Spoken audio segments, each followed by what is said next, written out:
Hello and welcome to Inside the Outside. I'm Christy Kirk. And I'm Gary Kirk. This week we're going to be doing a 365-mile check-in. And Gary tells us how he's preparing for this huge kayak trip that he's not completely prepared for.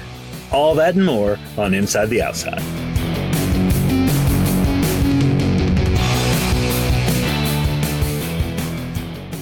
So we've been getting in some mileage for the 365 Challenge, and we hope you are too. This weekend, we ran another 5K. It's part of a coastal series here in North Carolina that we've really been enjoying. Yeah, this was probably my favorite of the ones that we've run this year. We've done one each month so far, and this particular one was at Sunset Beach. And while they may call it Sunset Beach, I think the sunrise there is absolutely spectacular. This one started out in this little park right along the Intercoastal Waterway, and it was absolutely breathtaking. Check out the Instagram feed. I posted a couple pics from that. It really was beautiful. And my favorite part about this run is all of these little beaches are connected. They're actually on little barrier islands, and they're connected to the mainland by these long bridges. And in most of the races we've done, the half marathons have gotten to run across the bridge, but the 5Kers haven't.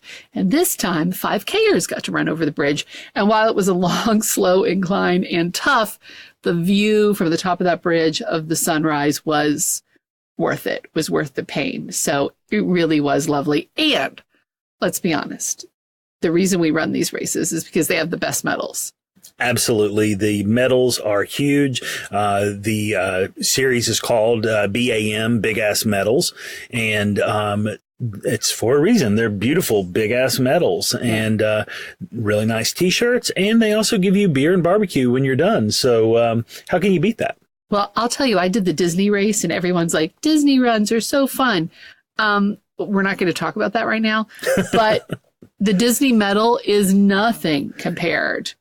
Yeah, it was kind of a joke. It wasn't a good medal. And these, they may not be Disney, but hey, you're running at the beach and you get some cool swag and a nice meal. It was good all the way around. And no one stops in front of you to take a picture with teenager dressed up as a princess.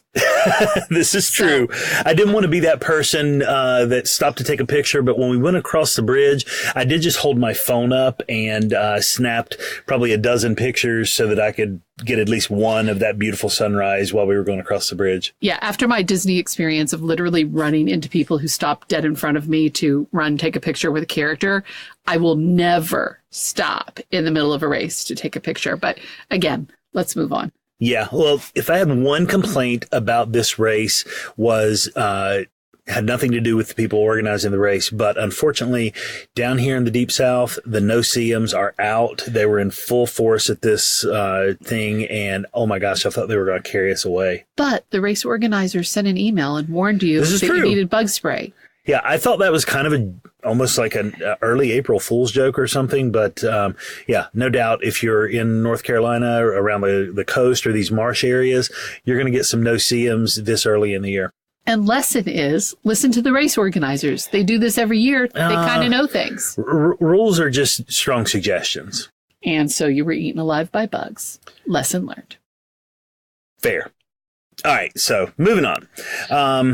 Got out in the kayak for the first time yesterday. So and let's set the scene for a moment, because you're going on a 150-mile kayak trip in a day, and you just got into the kayak yesterday. Maybe so. Yeah. Yesterday was my test day to make sure that, the kayak would float and that I could also float inside of it. But we'll get to that in a second. I want to tell you a little bit about the surprise that I found yesterday. So for people that like to fish, in this particular area right now, we are in the heat of the white bass run. And so if you like white bass or are interested in it, if there are white bass in any lake around, go check out the rivers and streams that feed into these lakes. Yesterday, when I went out in the kayak, I was paddling upstream of Falls Lake on the Eno River, and the water looked like it was starting to boil at one point, and there was these little bait fish just started blasting up out of the water. So I dug up my fishing pole, hadn't went out there to fish, but couldn't resist the urge. Thank God I took it with me, because in about 2.5 hours, I caught 72 white bass. That is a personal record for me. I've never experienced anything like it. It was like fishing in a bucket. Yeah, that's just crazy. When you told me 72, I'm like, oh, you probably 7, right? It's one of those fish tales, but no, it was really 72. It really was the truth. So, for us in this area, the later part of March into the first parts of April are really, really good times to go out there. I've found that, it's about a 6-week period that you can find these fish going up in the rivers and streams to spawn. And if you can find that sweet spot right in the middle of that 6-week period, it is out of this world. For me, I go up there with some dark colored rooster tails. I've also done good with white ones or any of these little plastic swim baits. Anything that you can do to create some motion in an area, it's going to bring them out. There was a guy fishing across the river from me, and I literally just sat in one spot and caught all of these fish, and he was catching just as many. We couldn't believe it. It was really awesome. And let's just let everyone know that you did not bring 72 fish home. You threw all of them back. Yeah, I wouldn't want to clean 72 fish. And to be honest, most of the time when I fish, I throw them all back anyway. I do occasionally keep some trout or some catfish, but for the biggest part, I just like to see the pole bend. Well, I'm glad that you had some great fishing, but the whole point was to get some kayak miles happening. So how did that work out? Well, I did paddle a couple miles total, which was good. I was happy to see that my years of canoeing translated well into being, useful for a kayak. I did feel a little top heavy when I first got in there because, with a canoe, you sit on top of the canoe. With this sit inside kayak that I'm in, you really are, just like taking and sitting down in the water. But my gosh, now I know why Scott Buff told me, don't do this trip in a canoe. You need to go out and get yourself a kayak, get an ocean style kayak, because it does just zip through the water. You don't have to put as much effort in making it move, and it's so easy to steer. So, within a few minutes, I was feeling pretty comfortable. And you're feeling confident about 150 miles? I'm feeling confident that I'm going to do it. I don't know if I'm going to do it without any pain. Something tells me that by the end of this trip, I'm probably going to have some sore muscles. And I will probably be a master of my kayak by then. If not, I'll be wet or at the bottom of Lake Santee Cooper, maybe. Or you'll sell it at the end of the trip. We'll see. I hope it's not like my backpack the first time we were on the AT, because I was ready to burn it. See, I'm feeling that there are parallels between our first AT ill-fated hike, which we did survive and which we completed, and this trip. The things in common are our AT hike, you're like, I've been a camper, I've got this, where camping and backpacking are quite different. And you're saying years of canoeing, they don't necessarily translate into years of kayaking either. So I think we have some similarities here of maybe not fully prepared. But I hope that that's just, from the outside looking in, and you get on the water and it's everything you want it to be. Well, the show's called Inside the Outside for a reason. Hopefully people can be on the outside and look inside this show and learn from the various mistakes that I've made. And a lot of my lessons I have to learn the hard way. You are right. Backpacking and camping, definitely not the same. Learned that on the AT. And I will probably learn how different canoeing and kayaking are when I get to South Carolina this week. I'm thinking we might need to change the name of the show to What Not to Do. And we'll just... What Not to Do in the Outdoors by Gary and Christy? Yeah. To showcase the ways we tell you to prepare. And then we go to do it and go, oh, it's 150 miles. I've been in a canoe. It'll all be good. I hope it is. I hope it's great. I hope you have a wonderful time. To be fair, I did have sort of this Sherpa guide going into this. Scott Buff from Terrapin Outfitters talked me into doing this. It wasn't a hard sell because I'm sort of a glutton for punishment. But at the same time, he has been super helpful since the beginning. He helped me pick out the kayak that I bought, and he's guided me on how to pack for this trip and, what to expect. He's went through and planned out the route that we're taking, where we're going to camp. He's done a lot of the legwork. I have a really good peace of mind going in this. Whereas when we went to the AT, it was just me and you, and I'm like, I don't know how to do this. And you were the Sherpa guide. So I was the Sherpa guide. So we were really hosed. And thanks. Well, we were, because you weren't prepared. I wasn't prepared. There was no hope. But for this trip too, another motivator is that it's a fundraising trip. It's not just a fun trip. You're raising money as well. That's right. So Scott also coordinated with this charity in the Carolinas called the Children's Cancer Partners of the Carolinas. So we're generating money to donate to this charity that helps children and families going through cancer and cancer treatment. So yeah, it's definitely a great motivator. If I'm at any point along this trip feeling like I'm beat or I'm having a rough day, it's one of those things where you can definitely think there are people out there that are having a much worse day than you. So, that'll motivate me to take another stroke on the paddle. And this trip, all of the money you raise is going to the charity. There's no portion that's covering administrative fees or buying T-shirts or anything like that. Every dime is going to the Children's Cancer Partners. So that's really exciting. Yes. 100% of the donations. If people want to donate for this trip and help us out, they can do it on the website. We'll have that in the show notes. Or if you want to do it by text, you can do that by texting Paddle for Kids to 41444. That's the word paddle, PADDLE, the number 4, kids, KIDS, and you text that to 41444. We'll have that in the show notes too. And again, 100% of the money goes to help this really, really good cause. Okay, so we know how to donate. We know that you're not prepared, but you'll muscle through. How soon are you leaving? How long is this trip?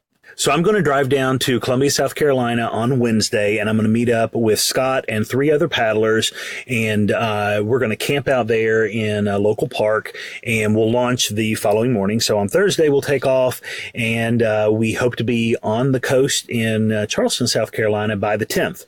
So doing a little math here. The path that we're taking could be anywhere from 150 to 170 miles. That will all be determined by weather and the path that we choose as to the exact number of miles that we cover. And, roughly 20 to 25 miles is what we have to cover per day to be able to hit getting to Charleston by the 10th. So that's going to be daunting. I've never paddled more than 10 miles a day, but that's always been in a canoe. So, after my experience yesterday testing this out, I'm not as nervous as I was originally. Covering 20 to 25 miles in a day, I don't think is going to be as bad as I had originally thought, because 10 miles in a day in a canoe is all I've ever wanted to do. I'm exhausted out of that. Yeah, I've never done the kayaking, but I've done a bike trip where we did, 30 miles a day, and it was hard and you hurt everywhere. But the craziest thing, when we backpack, I'm not very hungry. Like, my appetite gets suppressed. But on the bike trip that I did that was 30 miles a day, I was ravenous the entire day, every day. And I'm wondering, on this kayaking trip, you may have the same sort of experience. So how are you preparing food? Because you have to keep it in the boat with you. Yeah, that's an interesting part of this. So, in some ways, it's going to be a similar approach to the backpacking trips that we've taken. I've got a similar weight concern, because you can only put so much in this kayak. You have to be able to stay afloat.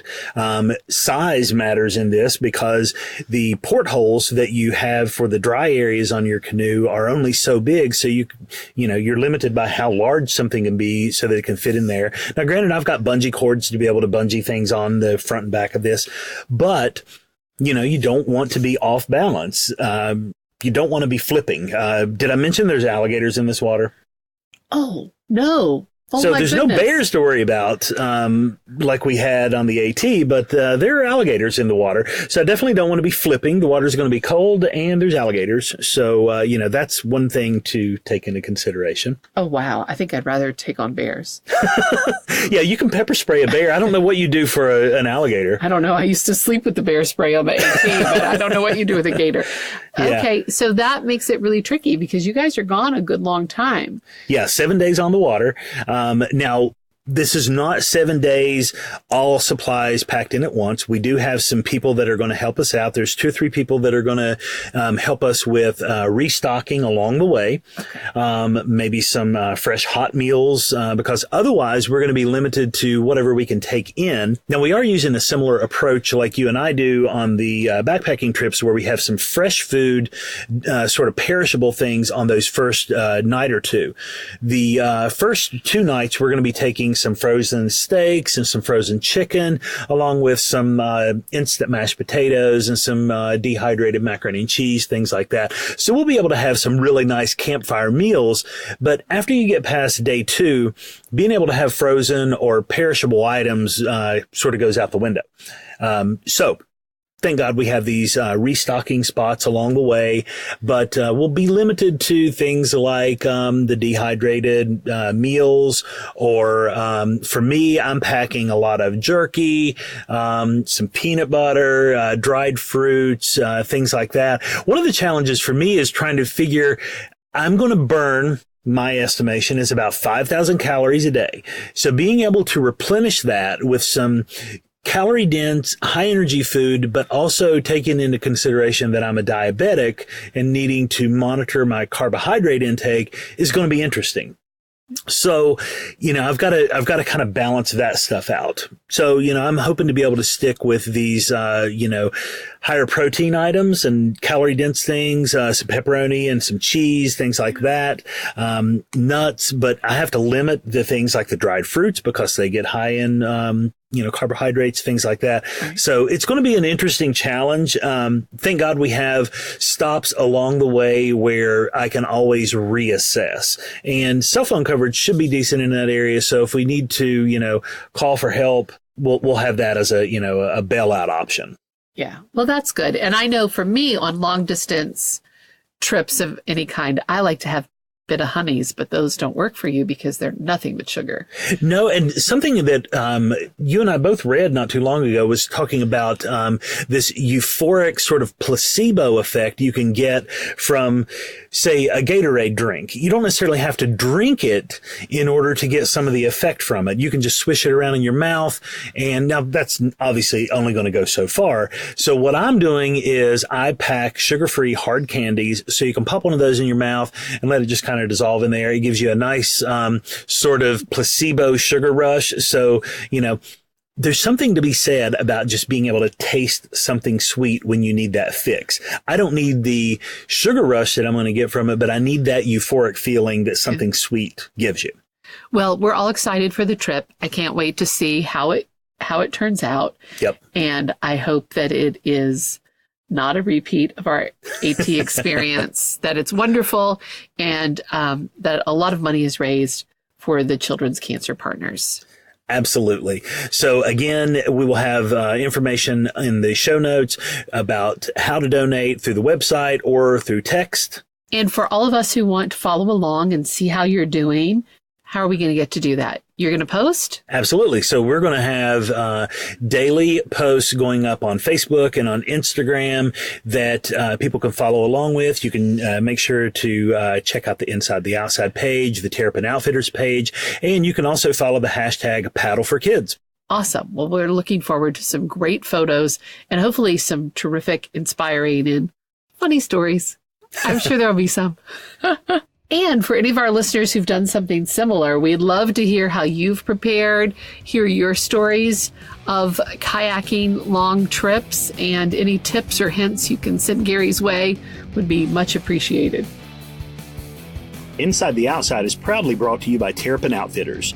Terrapin Outfitters is an innovative company that specializes in developing clothing and gear that enhance people's enjoyment of outdoor activities. Check them out at terrapinoutfitters.com. And follow us on Facebook and Instagram. Look for the handle Inside the Outside Show. For links to our social media and other stuff that we talk about in the show, be sure to check out the show notes and our website, InsideTheOutsideShow.com.